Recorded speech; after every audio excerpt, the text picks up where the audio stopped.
اللہ الرحمن الرحیم۔ ناظرین محترم،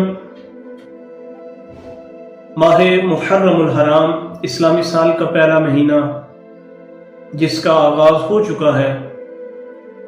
یہ مہینہ اس قدر عظمت اور شان کا حامل ہے کہ اللہ رب العالمین نے قرآن مقدس کے اندر ارشاد فرمایا، سورۃ التوبہ کی آیت ہے، بسم اللہ الرحمن الرحیم، ان عدت الشہور عند اللہ 12 شہرا فی کتاب اللہ یوم خلق السماوات والارض منها 4 حرم، کہ یقیناً اللہ رب العالمین کے ہاں جو مہینے ہیں ان کی تعداد 12 ہے، جن میں اللہ رب العالمین نے اس کائنات کو، آسمان اور زمینوں کو پیدا فرمایا، اور مالک فرماتا ہے کہ ان میں 4 مہینے ایسے ہیں جو حرمت والے ہیں۔ یہ 4 ماہ باقی مہینوں کی نسبت بڑی ہی عظمت اور شان والے مہینے ہیں، جن کے اندر ماہ محرم الحرام اسلامی سال کا پہلا مہینہ بھی شامل ہے۔ اور ناظرین محترم، یہ اللہ رب العالمین کا بڑا ہی فضل، کرم اور احسان ہے اپنے بندوں پر، ہم جیسے گناہگاروں پر، کہ جس طرح ایک وقت کو دوسرے وقت کے اوپر فوقیت اور فضیلت ہوتی ہے، بعض دنوں کو بعض دنوں پر اہمیت اور فضیلت حاصل ہے، بعض مہینوں کو بعض مہینوں کے اوپر فضیلت حاصل ہے، بعض گھڑیوں کو، لمحات کو بعض لمحات کے اوپر فضیلت اور شان حاصل ہوتی ہے، اسی طرح باقی مہینوں کی نسبت ماہ محرم الحرام کو بڑی نسبت اور عظمت اور شان حاصل ہے۔ اور یقیناً یہ ایام جو ہیں، یہ اللہ رب العالمین کا فضل اور احسان ہے، بندوں کے لیے کرم ہے کہ بندے ان دنوں کا احترام کریں تو یقیناً بخشش کا سبب بن سکتے ہیں۔ اس لیے کہ ماہ محرم کا یہ مہینہ اور بالخصوص یہ 10 ایام، اس ماہ کے پہلے 10 ایام بڑی ہی عظمت اور شان والے ہیں۔ بزرگان دین کا شروع سے، ابتدا سے یہ طریقہ کار رہا ہے کہ وہ ان 12 مہینوں کے خاص جو عشرے ہیں ان کا احترام کرتے تھے، جیسے ماہ رمضان المبارک کے آخری عشرہ کی راتیں، آخری عشرہ کا اہتمام کرنا، ذوالحج کے پہلے 10 ایام کا ادب و احترام اور اہتمام کرنا، اسی طرح ماہ محرم الحرام کے یہ پہلے 10 ایام بڑی ہی عظمت اور شان والے ہیں۔ اور پھر ناظرین محترم، اس ماہ مقدس کو اللہ رب العالمین سے نسبت حاصل ہے کہ اس ماہ کو شہر اللہ الحرام کہا جاتا ہے، یعنی یہ حرمت والا مہینہ محرم الحرام اللہ کا مہینہ ہے۔ تو یقیناً جس چیز کو اللہ سے نسبت حاصل ہو جائے وہ ممتاز اور عظمت اور شان والی ہو جاتی ہے۔ تو اس ماہ کو اور بالخصوص اس کے پہلے 10 ایام تاریخ اسلام کے اندر ان کی بڑی اہمیت اور فضیلت ہے،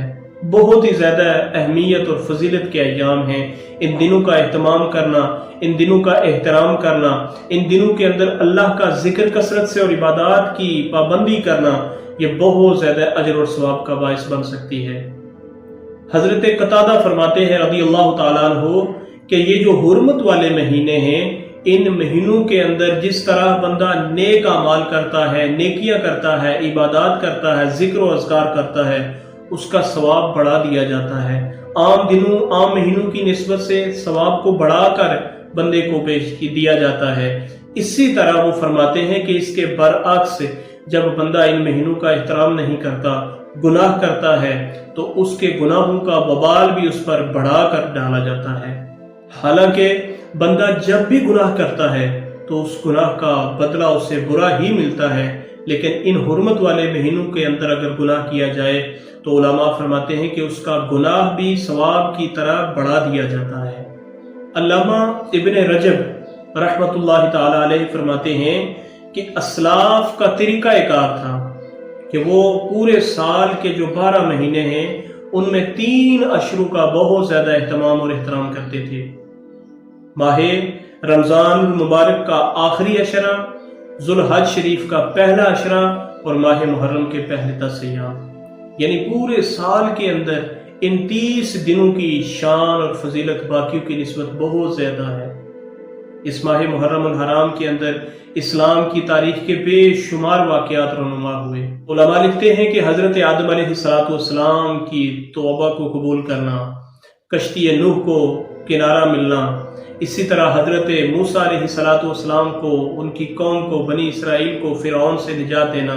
فرعون کو غرق کرنا، یہ سارے کے سارے عظیم الشان واقعات اس ماہ محرم الحرام اور پھر اسلام کی تاریخ کے اندر حضور نبی رحمت علیہ السلام کے زمانہ اطہر کے بعد اس ماہ کے اندر بے شمار ایسے واقعات رونما ہوئے۔ یکم محرم الحرام امیر المومنین سیدنا حضرت عمر بن خطاب رضی اللہ تعالیٰ عنہ کا یوم شہادت،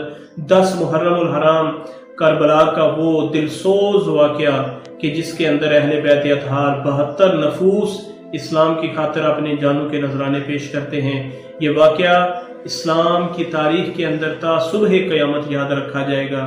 اس نسبت سے ان دنوں کا احترام ہم پر لازم ہے۔ ان دنوں کے اندر نفلی روزے رکھنا، ذکر و اذکار کرنا، تسبیح و تحلیل کرنا، توبہ استغفار کرنا، مالک کی طرف رجوع کرنا، ان چیزوں کا اہتمام کرنا چاہیے۔ ناظرین محترم، بڑی ہی عظمت اور شان والا مہینہ ہے، بڑے ہی عظمتوں والے یہ ایام ہیں، ان دنوں کا احترام کرنا ہم پر لازم ہے، اور اگر خدا نخواستہ اگر ان کا احترام نہ کیا تو جیسا میں نے عرض کیا ہے کہ اس کا وبال بھی،